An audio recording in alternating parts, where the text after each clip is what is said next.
Amara could chart the rise of her import-export hustle by scrolling back through a single WhatsApp group called Chains Import Queens Chains. Every green bubble was a breadcrumb. The night she scored 40 pallets of refurbished iPhones because a French trader rage quit Discord at 2 a.m. The morning she posted a selfie in a high-vis vest, one eyebrow arched like Beyoncé, if Beyoncé filled customs forms.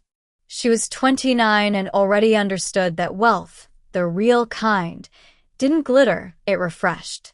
Bank app push alerts, FX rate widgets, the sweet ping of a PayPal dispute resolved in her favor. Her body synced to Lagos port schedules, eyelids flicking open at 4:47 when the Singapore feeder vessel docked, stomach growling only after she'd doom-scrolled Reuters for fresh freight levies. Some nights, lying on a foam mattress in her windowless command center, a converted spare bedroom lit by 3 monitors and 1 passive-aggressive ring light, she'd feel a ghost vibration against her thigh.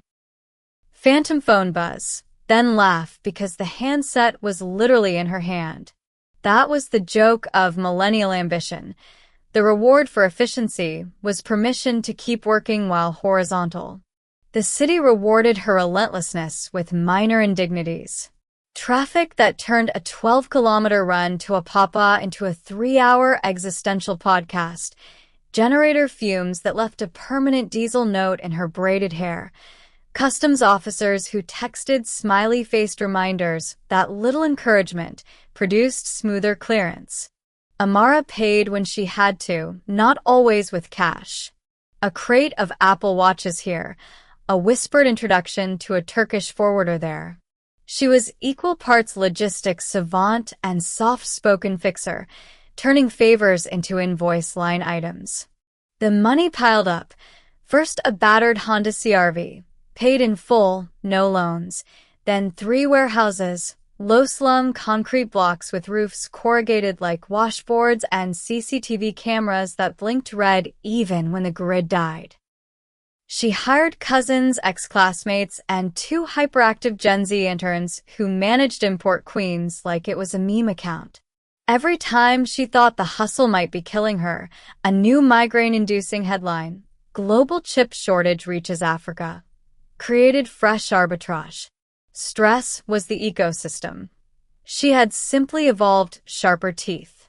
Derek floated into that ecosystem like a pollen mote on warm harmattan air, easy to ignore until he caught in the throat. They met at a rooftop tasting event no one there could pronounce, mezcal, hosted by a mutual friend who'd made a killing importing agave. Derek arrived late, phone on 3%, power bank forgotten in an Uber, wearing knockoff Balenciagas whose rubber soles glimmered suspiciously plastic under fairy lights. He borrowed Amara's USB-C charger without asking, flashed dimples, and insisted the shoes were limited edition prototypes. She recognized the hustle, brand FOMO as survival tactic, and decided she respected it. Over plastic cups of smoky liquor, they compared scar stories. His a failed crypto dropshipping venture that died when Binance froze withdrawals. Hers a container of counterfeit AirPods detained so long vines grew over the pallets. He joked that her life sounded like a Vice documentary. She countered that it sounded like a cautionary TikTok. A breeze kicked up, Nairobi DJ beats thumped beneath the skyline, and Amara felt something she hadn't felt since her first ever bulk order cleared port without a bribe. Giddy, improbable luck. Their first date happened accidentally 2 nights later because Derek's landlord shut off water pressure after 9 p.m. and he needed a shower before a freelance pitch. Amara let him use her guest bathroom, really a storeroom with a lukewarm geyser, and, through the cracked door, listened to him belt out a boy band throwback while she reconciled invoices. When he emerged wearing her spare company t-shirt, black cotton, white block letters. Logistics is sexy. He stretched like a cat, then sank onto the plush carpet beside her swivel chair, not at her side, exactly, more like at her feet. Power dynamics in plain sight, but couched in self-deprecating charm. He examined a spreadsheet the way some people examine horoscopes, nodding gravely as if Mercury retrograde threatened the gross profit column. "You need UX," he announced, chin propped on a fist. "Data is a love language. Dress it better." She snorted. He mocked, gasped, "Don't drag my entire profession," and she realized he might actually be funny, though it was unclear if that was the man or the mezcal talking. Within a month, the edges of her life blurred to accommodate him. He moved from shared co-working tables to the desk opposite hers, stacking pastel sticky notes like a kindergarten diorama. She replaced his cracked Android with an iPhone 15 Pro. Business write-off, she rationalized, because he was now creative lead. In Import Queens, he posted motivational memes at 5 o'clock, tagging her with crown emojis. The interns fell slightly in love with him. The cousins remained wary, soft side-eye during Monday stand-ups. Derek, unfazed, bounced through the warehouse-breathing buzzwords: user journey, frictionless interface, visual branding. Amara watched forklift operators perk up as if optimism were a tangible energy drink. She could taste the shift in her own mouth. Bitter coffee mixed with something effervescent, hopeful. Nights ended later, screens glowing cobalt at 2 a.m., Derek pacing barefoot on concrete, riffing on loyalty program gamification while she annotated cargo insurance clauses. He'd pause to massage the knot between her shoulders, firm, assured, then slide her glasses up her forehead so he could place a quick kiss just above her eyebrow. She hated to admit the gesture made her spine buzz like faulty wiring.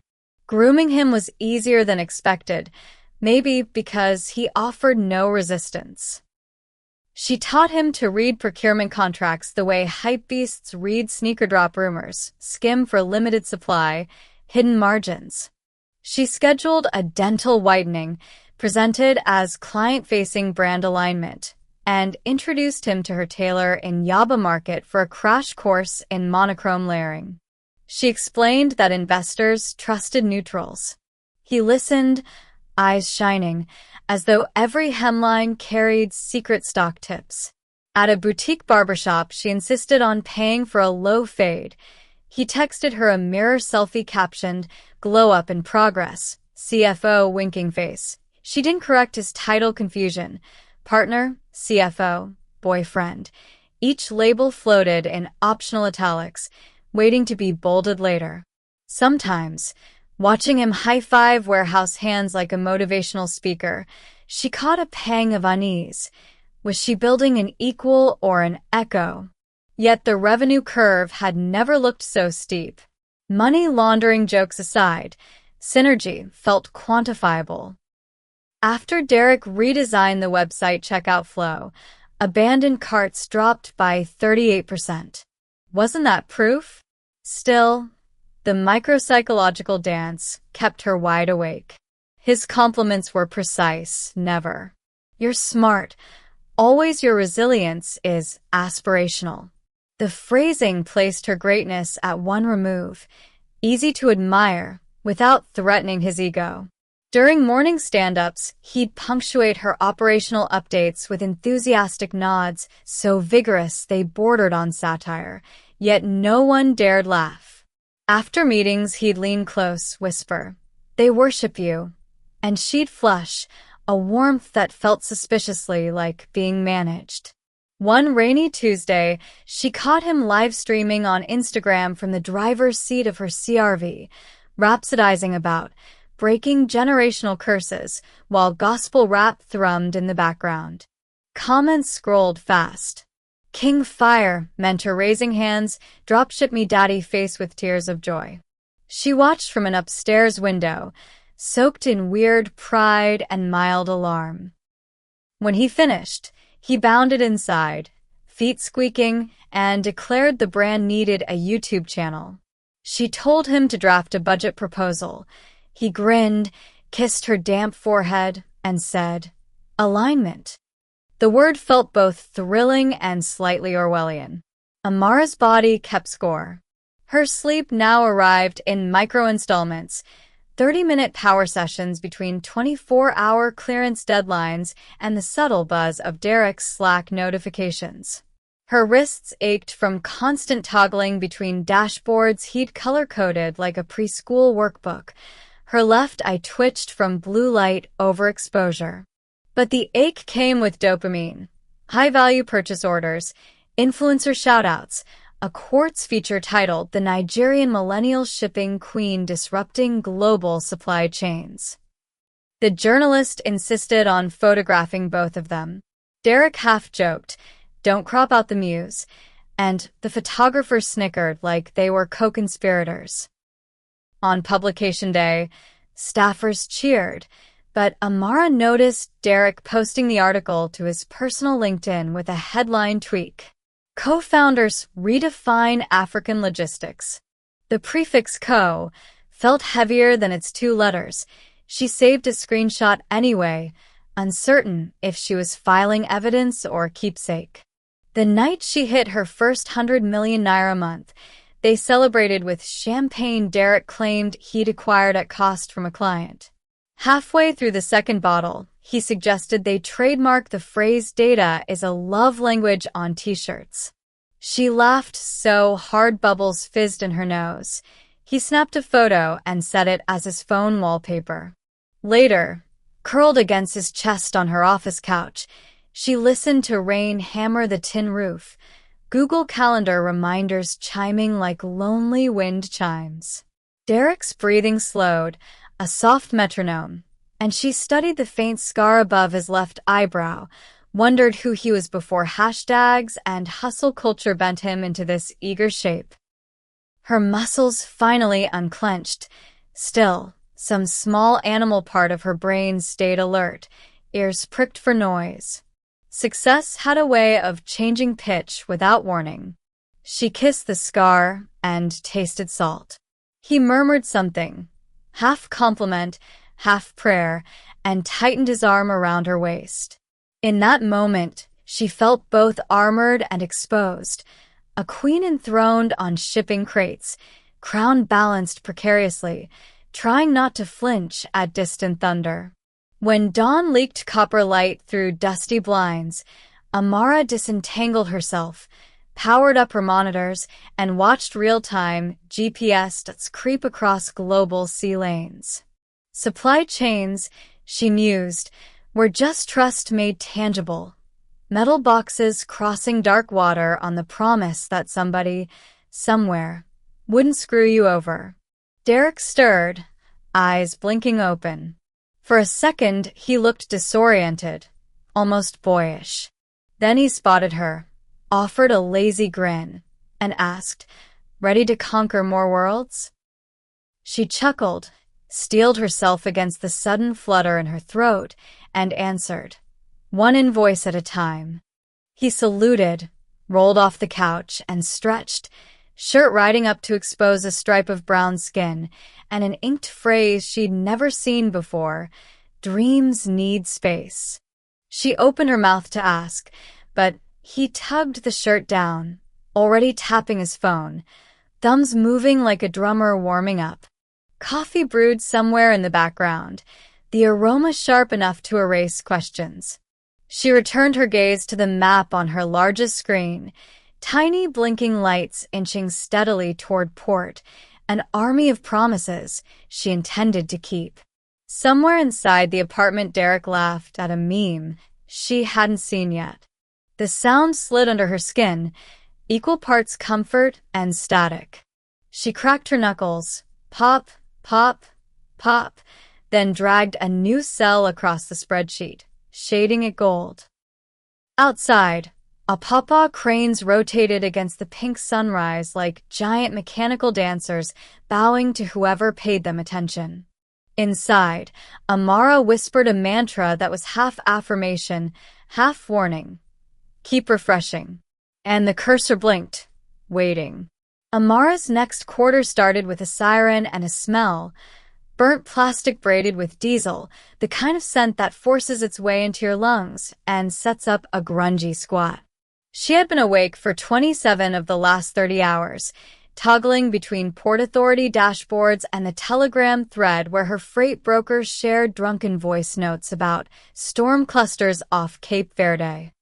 Her caffeine intake was now at a level the Mayo Clinic would call a cry for help, but she barely noticed the jitter in her hands. She was too busy scanning spreadsheets for one more lost naira she could shave off duties. Then her older cousin Ifeoma burst into the command center bedroom, face ashy, clutching a mid-2000 Samsung. The only phone still catching a signal in that dead zone. The video on screen showed her main warehouse painted in chiaroscuro, night black except for orange tongues of flame licking the corrugated roof. A second later the audio caught up, metal popping, people screaming, the single syllable of her foreman's name. By the time Amara reached Apapa, the fire department had cordoned off 3 blocks, and her fleet of red trucks stood parked like obedient but useless infantry. She inhaled the metallic tang of extinguished dreams, tasted it on the back of her tongue, forced herself not to gag. Someone pressed a clipboard into her palm. The incident report template looked like the world's most insulting Mad Libs. Cause unknown. A junior officer asked if she'd recently fired anyone disgruntled, and Amara almost laughed. In logistics, everyone stayed disgruntled. It was the baseline mood. Flames crackled. The orange danced in her pupils. She became aware of her pulse thrumming behind both ears, a private drumline sinking itself to disaster. 2 days later, still smelling of smoke no matter how many times she scrubbed, she got a call from the maritime insurance rep, neutral, officious voice. "We regret to inform you that the vessel Alexandria Dawn deviated from forecasted route due to severe swell and capsized." She put him on speaker so she could keep answering Slack pings, employees asking whether their pay would bounce, customers posting TikToks of empty shelves under hashtag #WhereIsMyPhone. Her wrists ached from flicking between tabs. Derek was someplace in Dubai live tweeting a panel on disruptive synergy. His last message was a selfie with a vegan shawarma and the caption, "Manifesting abundance." Hashtag dizzy. Amara stared at the photo longer than she meant to, noticing that the sleeves of the linen shirt she'd bought him were rolled past the elbow, power casual. In the background, palm trees blurred into expensive bokeh. She muted the chat, inhaled, exhaled, tasted smoke again. The third hit came silent, an email from Air Cargo 24 titled, "Incident Report, PHCLHR Flight 776. The thumbnail was a grainy aerial shot of wreckage strewn over mangroves. She reread the subject line until letters detached from meaning. Her lizard brain whispered that if she didn't click, the crash remained hypothetical, but her index finger did the betrayal, and suddenly she was inside a PDF describing fuel contamination, black box retrieval, no survivors. She kept scrolling until she found the cargo manifest, 22 pallets of premium refurbished MacBooks, shipment value too high to process. She swallowed. Something in her cervical spine spasmed. She rolled her neck until cartilage popped. Loss blurred the calendar. Morning started with radio hosts dissecting why global supply chains hated Nigeria. Afternoons were spent signing release forms while a rotating cast of junior liars promised expedited claims. Nights dissolved into LED glow. Amara hunched over an Excel sheet like a gambler at a slot machine, tapping F9 for recalculated miracles. Someone started a subreddit. r/import queen implodes. She lurked, screenshotting each thread for legal records, pretending the hot needle behind her sternum was righteous fury and not shame. Commenters speculated that she'd spread herself too thin. A handful insisted sabotage.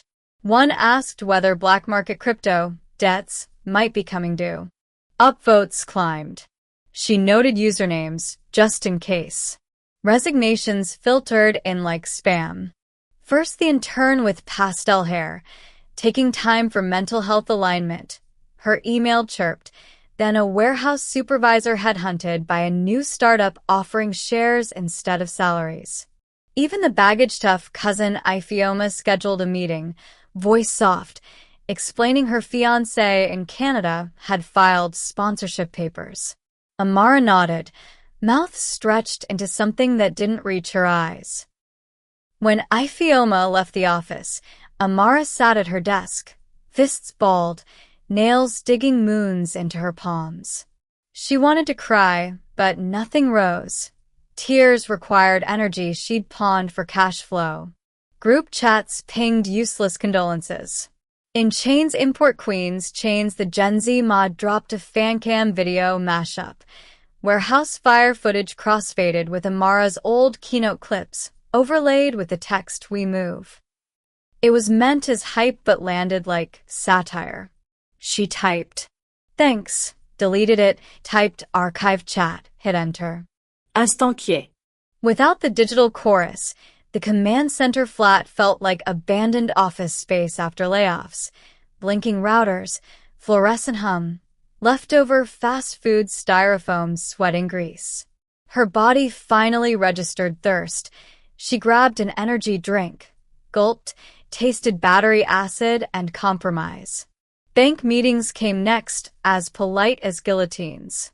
Account managers offered tepid coffee and risk assessment charts shaped like knife wounds.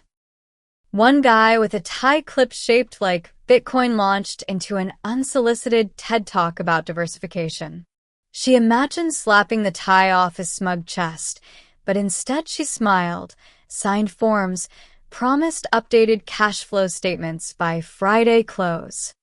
Outside the glass tower, she threw up into a potted palm, wiped her mouth, and DM'd her accountant 3 red alert emojis. Sleep morphed into glitch cinema. Sparks raining from the warehouse roof, cargo containers bobbing like Lego blocks in gunmetal water, a chorus chanting incident report as background track. She'd jolt awake slick with sweat, lungs burning as if still full of smoke. Derek's side of the bed smelled faintly of sandalwood and something more expensive, oud maybe, but it was empty 12 nights out of 14. When he did appear, he talked in glittering monologues about venture possibilities, as though tragedy were virtual reality she could just toggle off. He'd stroke her hair, call her his battle-tested phoenix, then fall asleep mid-sentence. She lay stiff, counting the seconds between his snores, the hush in her bones deeper than exhaustion. Insurance investigators began arriving, crisp suits, lanyards, iPads. They asked about outdated fire alarms, seaworthiness certificates, maintenance logs. She handed over photocopies, all accurate, yet their pens scratched like accusation. One blurred afternoon, she signed the 37th affidavit and realized her signature had degraded, once elegant loops now frantic scrawls. A tiny shard of panic suggested she was forging her own identity just by living too fast for handwriting to keep up. She flexed her fingers until they tingled. Through it all, she kept seeing little digital betrayals. A LinkedIn article about risk mitigation in African supply liked by ex-employees who'd ghost to her, WhatsApp statuses of suppliers dancing at weddings while she negotiated extensions on outstanding invoices. Her notifications felt weaponized, each badge a mosquito whining near her ear, impossible not to scratch. She turned off push alerts, then turned them on again because terror of missing bad news was worse than constant dread. Body awareness flared, tension headache like a plastic band under her skull, jaw clenched so tight she chipped a molar on roasted groundnuts. Dentist appointment? Not a chance. There was always another claim form, another 2 a.m. Zoom ruled by buffering icons and the smell of instant noodles. In the rare quiet minutes, she interrogated spreadsheets the way priests interrogate prophecy. Why fate had targeted her warehouses, her ship, her plane. Statistically improbable, the risk auditors whispered, blinking behind frameless glasses. Acts of God, they wrote, and she pictured a trickster deity refreshing weather radars for fun. But sometimes, in the floaty no-man's land between awake and REM, she felt a colder gnaw. What if the enemy wasn't cosmic but human, wearing a familiar smile? She quashed the thought. Paranoia was a luxury line item, billable only after the fires were extinguished. Cash reserves bled. She sold the CRV, told friends it was eco-minimalism. She downsized office space, conducting layoffs via Google Meet so no one saw her hands shake. Headlines shifted from import queen to logistics heiress faces reckoning. A business gossip YouTube channel did a split-screen deep dive with ad breaks for crypto trading bots. She watched it alone, volume low, noticing how the commentator looped B-roll of her walking across the port, as though her braids whipping in the wind were a metaphor for hubris. The comments tore her apart, built her back, then moved on to the next scandal in the algorithm queue. She closed the tab, feeling oddly weightless, as if the internet had already ghosted her demise. One final calamity slipped through while she was reformatting a pivot table. Her head of HR blind copied her on an email from a competing firm, subject line, possible transition package. Amara read it twice, cheeks prickling hot, a low roar filling her inner ear. She pictured the staff canteen gossiping over defection plans, her empire rendered as casual fodder between spoonfuls of jollof rice. Something broke then, not a dramatic snap, but a soft internal click, like a USB removing itself. She closed her laptop, noticed her reflection in the darkened screen. Eyes red-rimmed, mascara flecking cheeks, jaw set in a line that hurt. Outside, dusk turned the port cranes into blackened fossils against a smog-pink sky. She felt the pull of gravity in her calves, the way standing suddenly required active permission from her muscles. For the first time in months, she let her shoulders slump. The gesture felt illicit, like stealing office supplies. Around her, forklifts beeped, men yelled. Life insisted on continuing. She exhaled, long, shaky, tasting ash and sea salt. In the distance a ship horn sounded, a low, wounded note, or maybe a promise. Amara straightened, rolled her neck until vertebrae popped, and marched back into the warehouse shell still reeking of smoke. She didn't know whether she was assessing damage or simply proving she could walk through ruin without flinching. Either way, the motion mattered. Heel to toe across scorched concrete, badge scanning green, clipboard in hand. Somewhere behind her phone vibrated again. Push alert, incident update, maybe just Derek's latest airport selfie. She didn't reach for it. For 10 whole seconds her hands remained still, empty, almost at peace. Then she inhaled, squared her shoulders, and picked up the nearest fire inspection checklist. The pen felt heavier than any sword. The page looked endless, waiting for boxes to be ticked, signatures to be forged back into sense. She clicked the pen one sharp, deliberate sound, and got to work. Amara thought she understood damage curves. Anything broken could be measured in decimal places and clawed back with hustle, but the weeks after the triple catastrophe felt more like a browser window stuck on an infinite spin wheel. Derek returned from Dubai 3 days later than promised, lugging a duty-free bag with whiskey shaped like a golf club and a tan that claimed he'd accidentally upgraded to the beach view suite. He stood in their living room, hair sun-kissed and smelling of spiced oud, and said the words that would become his new refrain. "Your dreams can wait, babe. Recovery is a marathon. Rest is strategy." He delivered the line the way life coaches deliver merch codes: slow, soothing, a comma where a period should be, so she couldn't wedge a counterargument inside. She took the bottle, nodded, and told herself the burn in her throat was fatigue, not envy of his ease. Derek's ease, it turned out, was highly productive. While Amara toggled between insurance portals and SME loan calculators, he soft-launched Quantum Cargo X in a Twitter Spaces chat titled Future-Proofing African Freight with Web3. She learned about it the way everyone else did, through a Slack ping from her last remaining intern, a screenshot of Derek on a panel, video filters smoothing his jawline to K-drama perfection. The caption leaked dopamine. "When vision meets execution. #FounderLife." Amara tapped through his thread. Aerial photos of co-working lofts in Cape Town, espresso art, ring light reflections in his pupils. A gif of a rocket launching sat under the phrase Phase 1. She saved the thread as PDF, part audit trail, part talisman, then slammed her laptop shut hard enough to make a hairline crack across the corner. The damage felt proportionate. "Let me shoulder the meetings, Phoenix," Derek messaged at 3:11, as if he'd sensed the fracture through shared Wi-Fi. She pictured him reclining in business class calm, Bluetooth AirPods gleaming like little ivory lies. Her thumbs hovered over the keyboard. She wanted to type "I need you here," but the words sounded too 80s ballad, not CEO. Instead, she sent a spreadsheet of urgent payables. The typing bubble appeared, disappeared, reappeared. Finally, his reply landed.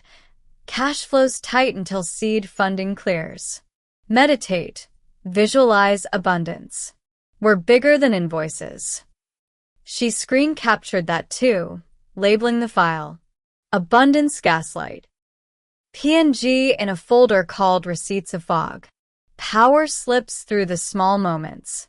One evening, she found the communal Apple TV logged into his profile, algorithm freshly tailored to yacht vlogs, and "How I Bought My First Jet by 30 thumbnails." The old watch list, warehouse security documentaries, South African soap operas, was missing. She sank onto the couch, remote heavy in her palm, and scrolled through Derek's Continue Watching. Half the titles began with Manifest. Each push of the arrow button made her chest tighten, a physical glitch like bad Wi-Fi. She told herself she could log out, but instead, she kept scrolling until the screen asked if she was still there. She pressed yes, though she wasn't sure. Derek's language shifted alongside his wardrobe. Gone were neutral tones. Now he favored Saharan gold linen that looked allergic to honest sweat. Whenever he breezed back into Lagos for 48-hour stopovers, he carried himself like an NFT that had tripled in value overnight. Their kitchen countertop became a dumping ground for tote bags stamped with venture capital logos, swag that muttered access even after the zipper stuck. She brewed instant coffee while he unboxed smart ring prototypes and motioned for her to taste freeze-dried acai.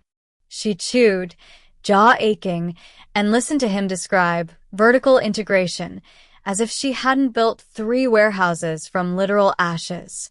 When she asked whether any of his new LLCs were insurable yet, her polite code for "Are we solvent?" He slid a warm palm across her cheekbone and murmured, "Stop attaching self-worth to numbers." She felt the smile bloom on her face, like a bruise she hadn't consented to. Isolation didn't arrive all at once. It unfurled like a new app update, minor, then compulsory. Staff who owed her loyalty began CCNG Derek on emails about resource reallocation, clearly coached on synonyms for budget cuts you didn't approve.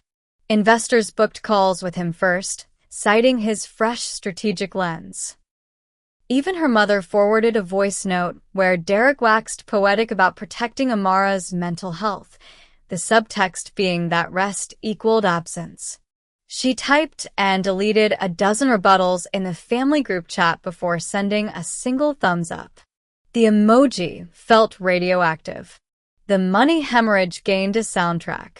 Amara's card pinged insufficient funds for the first time since her postgraduate year at a fuel station where the attendant recognized her from a punchy Business Day cover.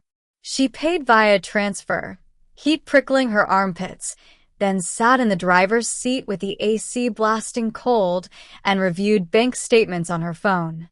Derek's name showed up disguised behind new merchant codes. Airport lounges, a crypto conference in Miami, a spa listed as Totally Diamonds VIP, Nigeria Naira 7,000,000 for executive treatment. She exhaled so sharply she tasted iron. Instead of calling him, she forwarded the PDF to her accountant with the subject, "Please reconcile?" 3 question marks felt like screaming in corporate Morse. He called later from what sounded like a rooftop bar. Saxophones melted into background chatter. Someone shouted bullish. Derek opened with, "Queen, how's the vibe check?" She told him the vibe was overdraft. He chuckled like they were co-hosts on a parody podcast, then launched into a monologue about leveraging prestige debt. Each syllable slid smooth as poured syrup, designed to stick but never stain. When she tried to interrupt, a small, raw-throated "payroll is due Monday," he spoke over her, volume rising just enough to disguise the dismissal as excitement. "Hear me out. We pivot you from owner-operator to chairwoman emeritus. Stress-free equity, holistic wellness. Doesn't that sound luscious?" The call ended with a digital kiss noise. She stared at her reflection in the darkened phone screen and for a split second didn't recognize the woman scowling back. Sleep dwindled to blinks. She lay in their bed replaying voicemail pep talks Derek had left her. "Your aura is heavier when you cling to outcomes until the words lost shape, just vowels underwater." Her body staged revolts, tension migraines, a twitch in her left eyelid, a phantom buzzing where her phone usually vibrated. She wore compression gloves so her wrists would numb while typing, and still the spreadsheets blurred. The walls of her command center room pulsed with blue LED light like aquarium glass. She felt like a shark forced to swim or suffocate, but the tank was gradually shrinking. Social media served as a public scoreboard for Derek's ascent. TikTok stitched him into Thinkfluencer edits, slow-mo boarding passes, text overlay, bags secured. Commentators called him Africa's Tim Ferriss minus the sleep optimization. Amara watched quietly, thumb hovering over the share button, tempted to add her own footnote.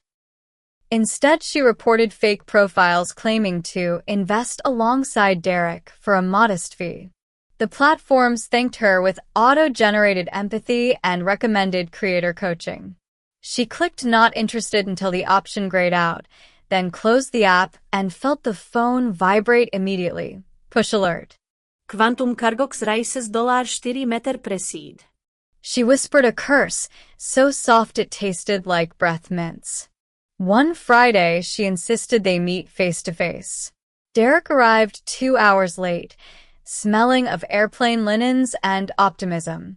In the cafe's fluorescent light, she noticed faint contour lines of fatigue under his eyes, but his grin still sold abundance.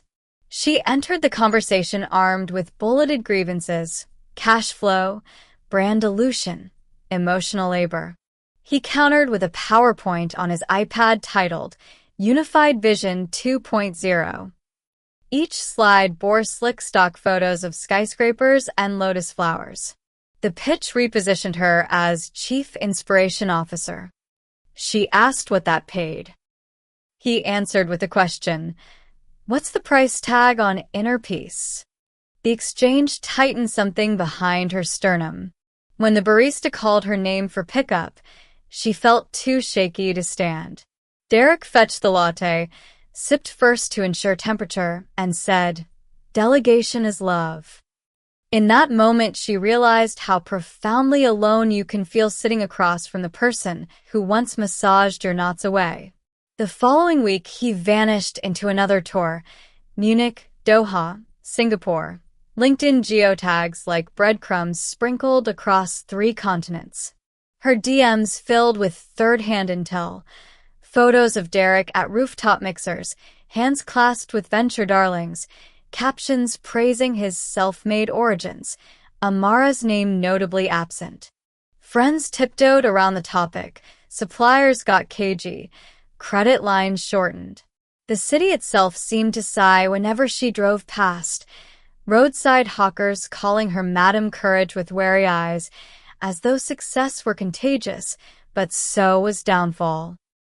Yet a flicker of something stubborn kept her upright. Each night, she updated a private Notion page titled Survival Maths, mapping worst-case scenarios, alternate fail-safes. She reheated leftover jollof, chewed deliberately while drafting to-do tasks, chase insurance refunds, renegotiate storage leases, triage debts according to who still answered calls. Her body acclimated to the ache the way harbor cranes acclimate to rust by incorporating it into structure. She started wearing noise-canceling headphones in the apartment even when nothing played, just to dampen ghost notifications. The silence, at first unnerving, became pocket-sized power. One dawn, she found herself on the balcony staring at Derek's monstera plant, leaves browning at the edges. She'd forgotten to water it. He used to fuss over it, misting like it was a diva. She fetched a plastic jug, tipped cool water over the soil, watched thirsty earth gulp. The act felt ceremonial, tiny, defiant. Inside, her phone buzzed with Derek's latest broadcast, a selfie from a first-class cabin, champagne flute raised, caption, "To inevitable triumph." She didn't open it. Instead, she set the phone face down, breathed the humid morning air, and tucked the watering jug beside the pot. The plant would either recover or it wouldn't. Either way, it was her responsibility now. Somewhere in the apartment, the router lights flickered, itching for attention. Amara let them blink. She traced the rim of the empty jug, felt the indentations press little moons into her fingertips. The gesture grounded her, physical, immediate, stubbornly present. Down on the street, port traffic honked its ancient symphony, and the city rolled on indifferent to one woman's balance sheet. She closed her eyes, listening. Not resigned, not quite rebellious, but paused, cursor blinking on an unsaved document, waiting for the next keystroke she would claim as hers. Amara's suspicion crystallized at 02:37 on a Thursday that smelled of burnt espresso grounds and singed patience.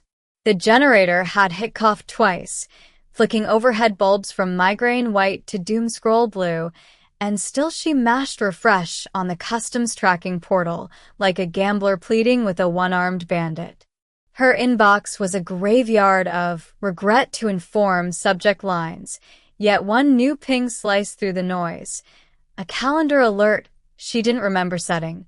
Derek, jet lag nap alarm clock ends now.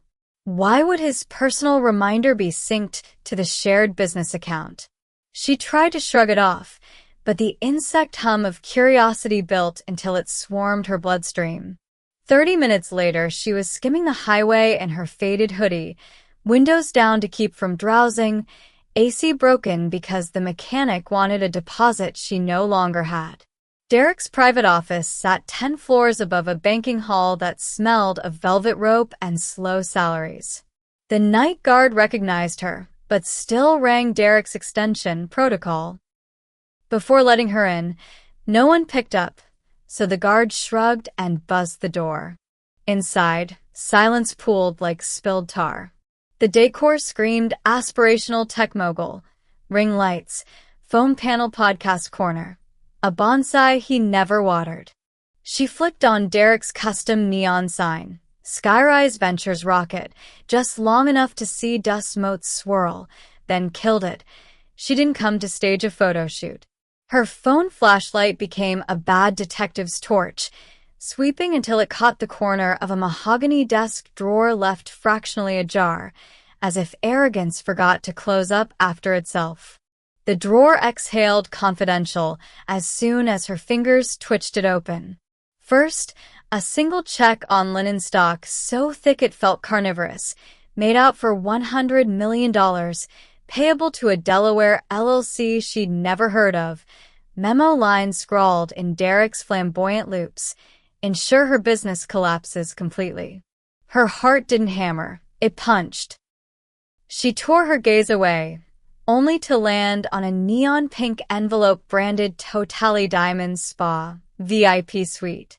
Inside nestled a receipt with more commas than compassion. Diamond-encrusted pedicure, bespoke crystal foot soak, deluxe touring fitting, $9 million. Derek's cursive note curled at the bottom. Baby, this is for your priceless toes. Glow safe for me. Blood rushed to Amara's ears so loudly she almost missed the soft pop of her own disbelief. $9 million. On feet. While her staff compared GoFundMe links for rent. Phone in hand, she snapped photos, flash disabled, thumbs stuttering from adrenaline. Each click sounded like a nail in something. Maybe in Derek, maybe in whatever was left of the girl who once believed love scaled linearly with hustle. She emailed the images to a burner Proton address, CC'd herself for redundancy, encrypted everything with a password only she would remember. Butterfly Toes betrayal. Then she noticed a USB drive labeled contracts_final, wedged beneath a coaster. She pocketed it, ignoring the tremor in her knuckles, and backed out of the office with the kind of slow precision usually reserved for bomb disposal techs in Hollywood thrillers. On the elevator ride down, cheap synth jazz filled the cabin. She tasted copper and realized she'd bitten her inner cheek hard enough to draw blood. The faint metallic tang grounded her. She exited to a city still humming with 3 a.m. Danfo traffic, neon slashing wet asphalt, and for the first time in months the night air felt cooler than her pulse. She didn't cry, didn't text a friend, didn't even open Twitter for solidarity memes. She simply unlocked her aging Corolla, placed the evidence on the passenger seat like a sleeping serpent, and drove into the pre-dawn freight of Lagos, headlights carving narrow certainty through the fog. In her chest, something brittle snapped into perfect alignment. Ruin had a name now, and it wasn't fate. Plotting revenge, it turned out, was alarmingly similar to drafting a supply chain contingency plan, just with fewer forklifts and more moral vertigo. Amara commandeered the same Notion workspace where she once tracked KPI dashboards and birthed a new page titled Operation Butterfly Toes. Cover image, a gif of dominoes falling in hypnotic slow motion. She built databases, targets, levers, collateral, color-coded blood red for urgency. Task 1. Hire private investigators. She pinged a Signal contact saved from a cybersecurity webinar. Need full-spectrum corporate intel, NDA airtight. Budget flexible. 3 minutes later, a thumbs-up emoji slid across her screen, followed by a lightning bolt sticker. Deposit sent via Monero before sunrise. Next, she mapped Derek's corporate hydra. The USB stick coughed up shell company org charts, backdated NDAs, and a Slack export that proved he'd used a private channel, #PhoenixRises, to coordinate controlled market disruptions. Translation: dressed up arson and sabotage invoices disguised as consultancy fees. Every file felt like a confession sealed in metadata. She forwarded highlights to a fresh Gmail alias, complianced a whistle 404. then scheduled the emails to self-send in staggered bursts to regulators, tax authorities, and 3 investigative journalists whose Twitter bios included the word relentless. Buying into Derek's ventures through proxies was almost too easy. Recession panic had investors dumping minor shares for liquidity, so Amara funneled leftover savings and one small emergency loan through 4 straw directors, cousins of cousins whose selfies didn't live online, too. Startups. Enough to access shareholder reports, not enough to trigger alarms. Watching her name appear in cap table footnotes under benign aliases felt like slipping a skeleton key into a gilded cage. She grinned, a quick, sharp flash, then set reminders to vote no confidence once audits started biting. Step 4 required soft power. She opened Instagram DMs to Lucas, Derek's favorite VC hype man, the kind of guy who sprinkled motivational reels over 5 a.m. treadmill sessions. She reacted to his story, protein shake, sunrise filter, with a single fire emoji. Within seconds. Hey, long time. Hashtag hugging face, she typed. Need brunch recs for discreet deal talk, my treat. At the meeting, she wore a forest green jumpsuit that cinched her waist like a punctuation mark and let Lucas babble about scalable synergies until the mimosa pitcher ran dry. Then she slid a flash drive across the table, watertight evidence of Derek's creative bookkeeping, and raised one eyebrow. Lucas paled the way spreadsheets do when cells overflow #div/0. He didn't promise loyalty, but he did promise to reconsider exposure. Same thing. Exposure, literal, came last. She toyed with leaking the pedicure receipt anonymously, but decided spectacle mattered. The gala invitation landed via courier. Derek's magnum opus fundraiser for Quantum Cargo X, complete with QR-coded lanyard and an embossed motto, because toes aren't the only thing worth 6 figures. You couldn't invent better irony. Amara booked a design house to tailor a crimson power suit so sharp it might puncture hypocrisy on contact. While they measured inseams, she drafted the multimedia reveal, looped footage of diamond-soaked toes, overlay text quoting warehouse fire death tolls scraped from local news.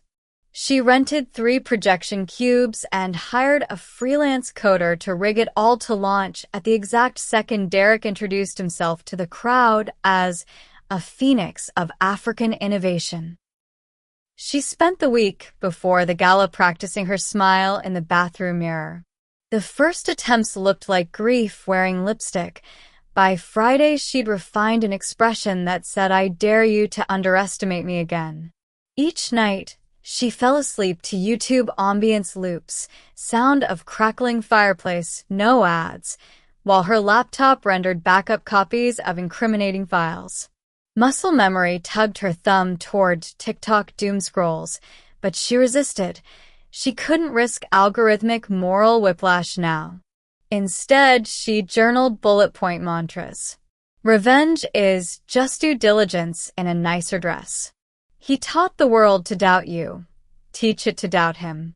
You only look back to aim. Body awareness tagged along like an intrusive colleague. Her shoulders locked into knots, jaw clicking when she rehearsed hypothetical confrontations. She booked a deep tissue massage, but spent the session parsing SEC whistleblower statutes on her phone while the therapist needed scar tissue made of stress. On the eve of execution, her stomach cramped so sharply she doubled over in the elevator. She inhaled through her nose, smoke memory, diesel, betrayal, and forced the pain to dissolve into focus. The city lights glittered below like data points begging to be charted. Hours before showtime, she texted Derek a selfie. Half face, mysterious smile, caption. Congrats on the gala, love. Break a leg, literally or figuratively, your choice. He replied with a gif of a winking Bitcoin. She let the read receipt sit unacknowledged. Backstage at the venue, She coordinated with tech staff who thought she was part of the production team. Clipboard confidence was 9/10 of access. She checked file triggers one last time. Fingers steady at last. In the mirrored corridor, she caught her reflection, suit blazing red against antiseptic downlights, eyes dark and unsurprised. She realized she didn't look angry anymore. She looked inevitable. When the PA announced Derek's name, the crowd's applause echoed like tins crashing in an alley, garish, inflated. She positioned herself near an exit, close enough to watch chaos bloom, far enough to slip away before questions found her scent. As Derek began his rehearsed origin myth, Amara's phone vibrated twice. First a signal ping. Regulators filed preliminary inquiry. Then an innocuous Twitter message request from a journalist. Any comment on insider leak? She turned notifications off. Whatever happened next would gallop beyond her control. That was the point. Control was a myth Derek peddled. She was after consequences. At precisely 21:17, her silent countdown reached 0. Somewhere behind the stage, servers obeyed a script set to ignore override commands. Projection screens convulsed, then bloomed with high-definition toes glittering under diamond dust. Gasps rose like wails. Glassware chimed discordant as hands jolted. Derek's microphone squealed, then cut. Amara felt the vibration through the floor more than she heard it, a collective realization that the Emperor's pedicure had no shoes. She didn't wait to see him melt. She was already moving, heels clacking toward the rear exit, pulse calm as a well-timed invoice reminder. In the alley, she shrugged on a nondescript trench coat, phone lighting up with frantic calls. Board members, lawyers, maybe Derek himself. She ignored them all, thumb hovering only long enough to slide on airplane mode. The night air tasted of victory seasoned with smog and something bittersweet, freedom's aftertaste. A Danfo rattled past, conductor yelling destinations over rattling tin. Nobody gave her a second glance.